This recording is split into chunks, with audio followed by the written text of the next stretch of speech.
wish that I could shut the... Bonjour.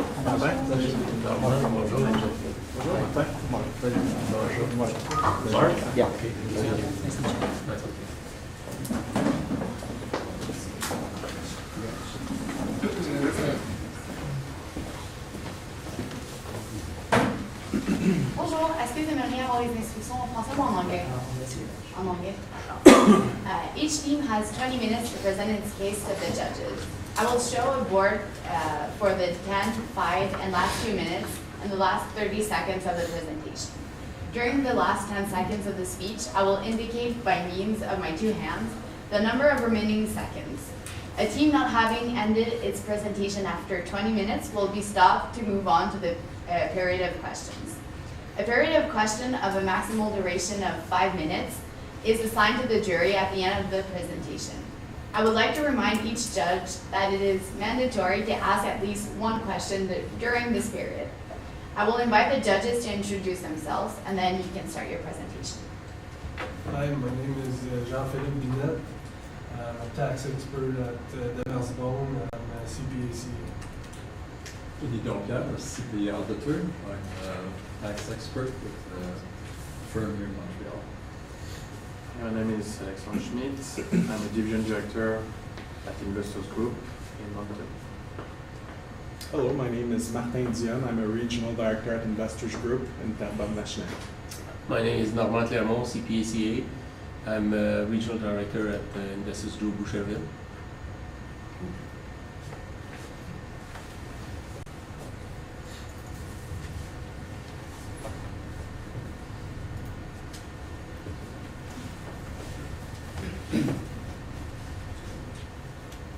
A tax return is like a book.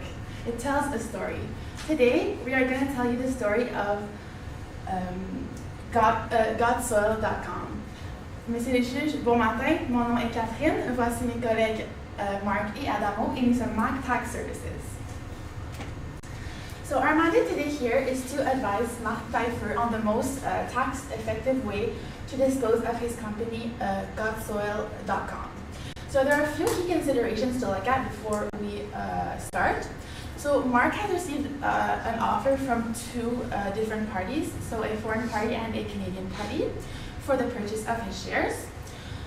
He also needs the advice on how to reduce the tax burden from the capital gains of the transaction through several investment options that he mentioned. And finally, he needs advice on whether to restructure the company before proceeding with the sale of the shares. So here's his current situation. So Mark owns 100% of a holding company, which owns 100% of GotSoil.com. The puck of GotSoil.com is $1,000. The ACV is $1,000, and the fair market value is $3.7 million. So here's the agenda of what we're going to go through today. So first of all, we're going to go through a couple of corporate tax considerations before we start the sale of the company. So the selling options will go afterwards, and then finally we'll go through a few personal tax considerations. So first of all, for the corporate tax considerations. So as mentioned, GotSoil got 2 offers to be purchased by a foreign party and a Canadian party. They are both unrelated parties, therefore acquisition of control would occur. So what are the implications of this acquisition of control? There would be a year end, net capital losses would expire, and donations would expire as well. The net capital losses may be carried forward only if similar or same business is carried on, there is a reasonable expectation of profit, and the business must be carried on for at least 1 year following the transaction. As we mentioned, we need to consider that we might want to restructure the company before disposing of the shares. So if Mark would be able to restructure the company as to if he owned the company himself, he could possibly qualify for the lifetime capital gain deduction if GotSoil.com would qualify as a QSBC. So what are the criteria for a QSBC? It must be a CCBC, which is respected in this case. must have less than $15 million in net working capital, which is also respected. 50% or more of the assets must be used to generate active business income in Canada, is also respected. The company was not owned by any unrelated party in the last 2 years, so it is also respected. And finally, 90% or more of the assets must be active at the time of sale. Unfortunately, this criteria is not respected because with comparing balance sheet from previous years, very large portion of the cash was not active. Therefore, it must be made active. Mark will expand on that later. There is also a possibility, if you don't want to use the lifetime capital gain deduction, you can use a capital gain reserve. So to defer capital gain on the sale of the shares, the deferral to a related party would be 10 years, unrelated party 5 years. In this case, it's both unrelated parties, so 5 years. The deferral is the lesser of 1/5 of the capital gain, or a non-received portion of the capital gain over the capital gain, which is a percentage times the total capital gain. It's important to note that this reserve must be added to your income in the following year, and you cannot use both. As I mentioned, you can elect to either use the lifetime capital gain deduction or the capital gain reserve. If ever Mark is not able to restructure the company and bring it back to himself, we recommend that he do a pre-sale dividend of the extra cash of approximately $2 million. So from Got Soil to the holdco.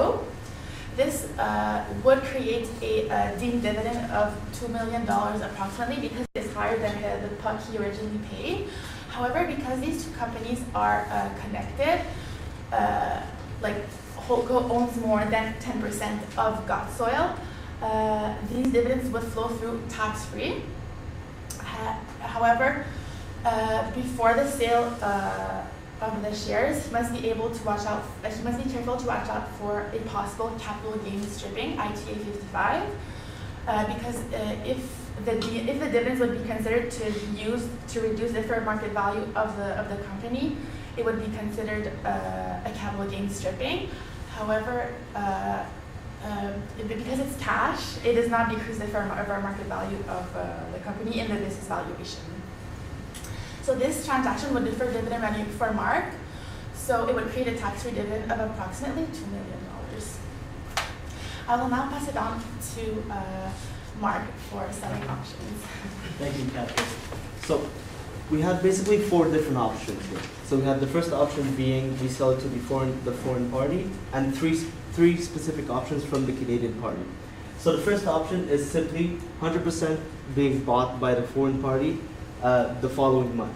This would generate taxable capital gain of roughly $2 million. The second option, which is the first option for our Canadian buyer, was to purchase 100% of the business in the following year. That would have generated roughly $3.7 million in capital gain. There's also our second option with our Canadian buyer, which is through installments, purchase through installments. So being 30% the first year, 30% the second year, and 40% in the last year. That would have generated roughly $500,000 of taxable capital gain in the first year, same amount in the second year, and taxable capital gain of roughly $750,000. The last option, which was to sell 51% to the Canadian party, would have generated roughly $900,000 in taxable capital gain.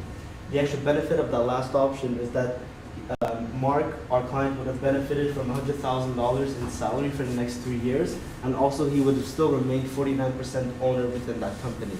So therefore, he would still be able to generate that percentage of income throughout the rest of his life, or at least as long as he would like to keep the shares for. So, from our analysis, we determined that the last option is the most beneficial option, because Mark is still a young guy. He still has a lot to go with for his future. He still has to generate a lot of income for himself and his family. So this is why we came up with that specific option. We also wanted to mention that before selling the business, we would issue a new class of shares, and this new class of shares would have a characteristic of cumulative and non-voting. And the reason for this is that this would somewhat assure that he would have year-to-year fixed dividends for future use for his personal expenses. And also, if ever down the future he does need that extra cash, he's always open to sell that remaining 49% of the Class A shares. So before the sale, what's going to happen is we're going to use a Section 88(1) wind-up. So we're actually going to have Godsoil wind up into the holding company. The reason that we're doing this is that the selling price is valued at $3.7 million. But the reason for that is, since we're selling 51%, that 51% does not include the cash and cash equivalents. And the reason that we're going with this IT 88(1) wind-up is because we want to, in a way, have the business qualify as a qualified small business corporation. So we are able to use that lifetime capital gain deduction. The second step would be to open a new co. And following that new co, what would happen is we would sell the assets, which is the property, plant, and equipment, and also we would sell the website to the new co, which would have that new co have 100% of active business income within that corporation. And now, being that 100% of the business generates active business income, it qualifies for a QSBC, and therefore we meet our goal of having Mark be allowed to use that lifetime capital gain deduction. So let's review, as previously mentioned, the criteria does not met before, which is 90% or more of assets must be active at the time of sale, is now met. Now Mark is able to use $835,000 of lifetime capital gain deduction. So in all, what would happen is that Mark would only be taxed at $480,000 in taxable capital gain. And from a corporate perspective, he would only be taxed at $160,000, as opposed to, let's say, the $3 million in the other options that we had previously. Now I'll pass it on over to Adamo with personal tax. Thank you. So we've looked at all your corporate considerations. We also looked at personal considerations. Why? Because we think personal tax is a very effective way to saving money, not just on a corporate level, you want to do it on a personal level as well. We want you to really be knowledgeable about how you could save future years. You're only 23 years old. We want that to continue for the next 50 years. So let's go on to the first. Compensation packages. Through our third option, we basically were told that he would receive roughly $100,000 in salary for the first 3 years, and then they would have some kind of contract written out for the remainder, maybe some term of dividends or interest or maybe another salary if they'd like to reconsider later on. So we're going to look at 3 different types of compensations: the salary, the dividends, and a bonus. So what a salary is basically a type of earned income. It's very important to remember what an earned income is for later on. It is necessary for RSP contribution. It's a very important factor in the coming, because he's so young, we want him to be greatly beneficial through the RSP deduction. It's also important to remember that childcare expenses can only be claimed if both parents are working. So because he's thinking about having children later on, salary is actually a very good indication, so that if they do put them in school or daycare, they could claim the childcare benefits. They also contribute CPP-EI, and because of that, you get the employment, basically the employment credit, as well as their like personal credits, the individual credits on your T1 tax return. Roughly 20% of withholding taxes are done on each payslip, so it is always a net amount, never your gross amount. Now we're going to look a little bit about dividend. Dividend is a property income; it's not earned income, so that actually does not go towards your RSP contribution. There are 3 main types of dividends that we always look at. Non-eligible dividends, which has a gross up of 17%, 21/21 dividend tax credit. This is for Canadian controlled private corporations, as well as eligible dividends, which is for public corporations. Gross up of 38%, and 6/11 is their dividend tax credit. Normally, the eligible dividends is the better dividends to receive. So if you do have a company and you receive eligible dividends there, you can actually flow it back up to you through the LLIP account. Capital dividend account is one of our favorites because any type of taxable capital gain, the other half goes into this type of account. It is a non-taxable dividend, so you receive it tax-free, clean in your pocket. Loss of employment credits, so you don't get the earned Canada Employment Credit, you don't get the CPP credit, you don't get the EI credit because you don't actually work for your money. It is property income. Bonus is basically, it is earned income. You do lose some taxes, some credits, the EI, the CPP, because you didn't actually work throughout and you didn't contribute to it. No withholding taxes because it's usually done either on a lump sum or once in a while, once in a month, you kind of give a little bonus to yourself as a shareholder. And like I said, no CPP and EI are given to the corporation, to the government. So why do we want to continue receiving salary? This is actually a recommendation for Mark. First of all, he's a young guy. He's only 23 years old. As we know, we haven't really contributed in the last 3 years where he's been making roughly $100,000, which we'll look at later how he can actually save on his personal tax return. So to contribute to RSP, Mark needs earned income, so salary, which is included in this. But the contribution limit is the lesser of two things, which is 18% of your earned income throughout the previous year, or a $25,000 yearly maximum with a $2,000 lifetime basically excess room that you're allowed. However, do not go over this threshold because there are a lot of penalties, and they make you withdraw it, and there's basically 50% tax on that right away. RSP future benefits, so you don't just get a deduction now, current year tax return, you also get future benefits. So home buyer plan, he's 23 years old, has a girlfriend, lives in an apartment. He's gonna wanna buy a house one day. The good thing about the RSP is that you could withdraw up to $25,000 without being penalized, and the repayment has to be done within 15 years, so that's contributed into your RAP. So your RAP, it basically is calculated, your amount withdrawn divided by the number of years, and that is your RAP. Another thing, lifelong learning plan. He is still a student, university, so he's a full-time student, post-secondary education, which qualifies to be able to use the lifelong learning plan. And you have a 10-year repayment term, which is also quite nice. You don't want to have to put in all that money in one shot. They allow you to do it over 10 years. So RSP is a tax deferral account. You don't pay taxes now on that account. It's deducted from your T1. When it goes later on in retirement, when you take the withdrawals, your income is usually lower, and this is why you'll pay less tax later on. You must stop contributing at age 65 or there are penalties, and before age 71, you have to roll it over into a RIF account. It's another type of tax deferral account. Works the same way, however, you're not allowed to contribute to this account. If we would have looked at his first 3 years of RSP contribution limit, if he puts the whole $37,000 roughly, which he's allowed, in this current year, he'd actually save roughly $8,000 in tax for 2018 alone. And like I said, his unused contribution room for 2018 is roughly $37,800. So another thing that was brought to us is that he would like to invest in different businesses. He's not sure which one yet, so we're going to look at each one a little bit more specifically. So the first one is the real estate. We really like this option. However, there's two things to consider. Do you incorporate, or do you stay as a registered person basically and have all the income come to yourself? So if you do incorporate, it would be considered a specific investment business. Why? Because you don't actually have five full-time employees working, so it cannot be considered a CCPC. It is solely for property purposes. Pros for this is the limited liability, tax deferral, and it's a little bit easier to get financing. Cons, it is more costly to incorporate, and you actually pay more tax. Why? Because it's all aggregate investment income. You actually pay 38.33% tax. Now, for the self-employed registered, pro is tax savings, so you only pay maximum 33% on what you'll make. It is less costly in terms of accounting and legal fees.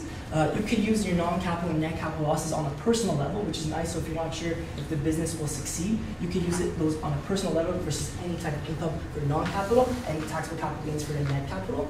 And donation credits are actually beneficial on a personal level. Through a corporation, it's only deductible, so depending on how much tax you pay, not as good.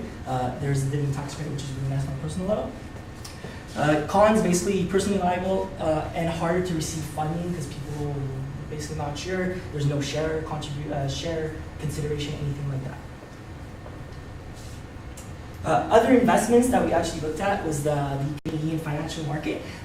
Bonds is slow growth and interest. It's passive income, but it's very safe. So you're not sure if you want to, go into real estate and kind of be like a go-getter. This is a good option. Stock market, similar. It's very volatile, but with higher risk comes higher reward.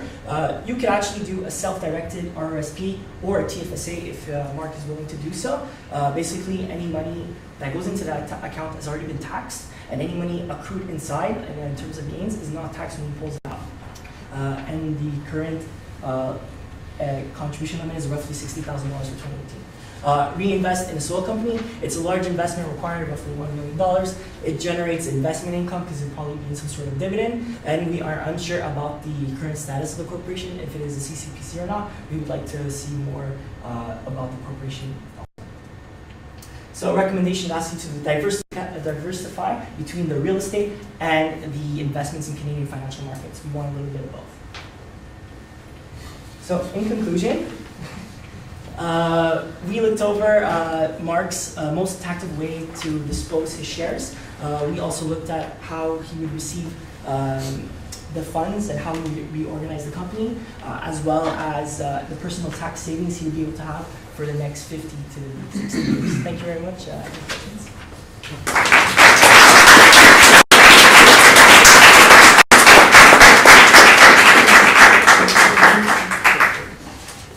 I understand you have evacuated all scenarios other than the 51% sale, and I understand the way you're structuring it.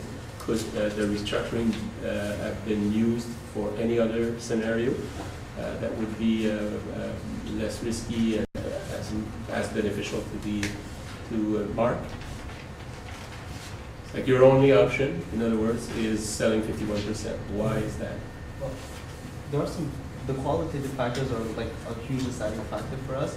So the fact that he would be generating $100,000 of salary for the next 3 years was one of the, definitely that, plus the fact that he keeps 49% of the business of a growing company. That's the main reasons why we want to continue with this option. And also because we're restructuring, creating a new class of shares, which would also, in addition, give him a fixed sort of dividend throughout the next few years as well. And that's mainly the reason why we wanted to stick with this alternative, and we found that this was the best option possible. Any consideration to the risk associated to becoming a minority shareholder? I mean, the risk associated is that, yes, you have less of a say, but of course you have less of a voting power against that, but it's for sure being a 49% shareholder in the business, the majority stakeholder will still have your opinion involved with the decision making at least, and he knows that you've generated this business from the ground up and you have that experience and that knowledge to continue growing that business. So for sure you'll still have some sort of say, but it's not the deciding, it's not the voting power. And what happens if there's a fight between the two? Who wins? How's that working out? Is there any precaution or whatever? You could sign some sort of agreement before the transaction takes place. Okay. Sort of shareholder agreement. Exactly. I want to talk about the restructuring too, just to understand that you wind up all the assets from God Soil into the old group. And then you transfer, you sell 51% of the asset to the new company? Sorry, what happens is we create a new company, and from there we sell the asset. We're selling the asset, which is the company plants and equipment. 100%? 100% of the assets. Then you sell 51%. And you sell 51%. If you sell, what's the counterpart when you sell your assets from Oldco to Newco? You'll have to, definitely cash is required in the Newco to purchase the asset, and there's going to, since we're transferring these, since we're selling these assets at cost, there shouldn't be a tax consequence from the Holdco to the Newco. So you're transferring, you're not selling. We're selling it at cost. How can you sell at cost? Well, You can sell at cost to. well, because it's interrelated companies. Therefore, So you transfer. sell. You're using Because E5? You're No, we're not using roll E5. We're really putting cash from the Newco, selling, paying the holdco, and the holdco is giving assets. And You're putting your own cash in the NewCo, correct. and you're buying them at cost? Correct. Okay. Okay, and then you're selling 51% of the NewCo to the other guy. Okay.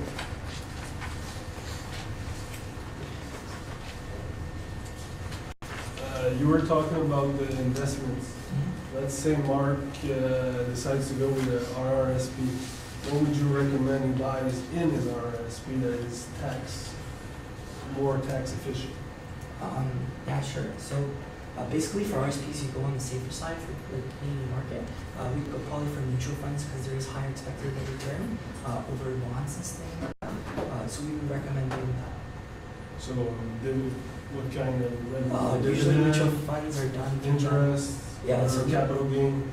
So mutual funds are usually done through the bank because they have a pre-made mutual fund, their portfolio, and that is usually done. However, you can go to a financial advisor, create your own portfolio, and they will go based on your personal risk assessment. So if you're more risk averse, basically, if you want more risk, adverse, you want less risk, so they'll probably put less stock, more interest or bonds, depending on how you are as a person.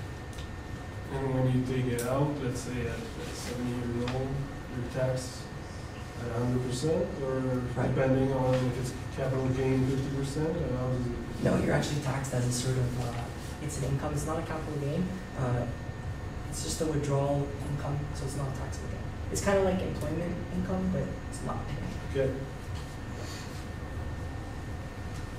So you guys discussed the real estate and investment too. So let's say we would keep some money in a holding company.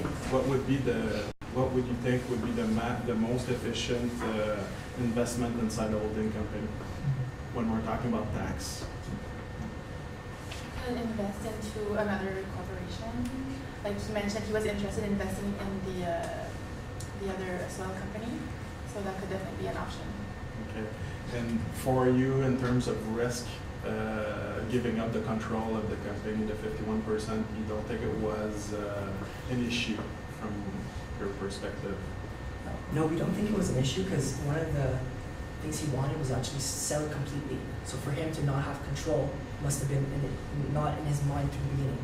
So we thought of it as just an upside that he actually gets some sort of future revenue and not penalizing in terms of his commitment to the corporation and if he wants to keep control.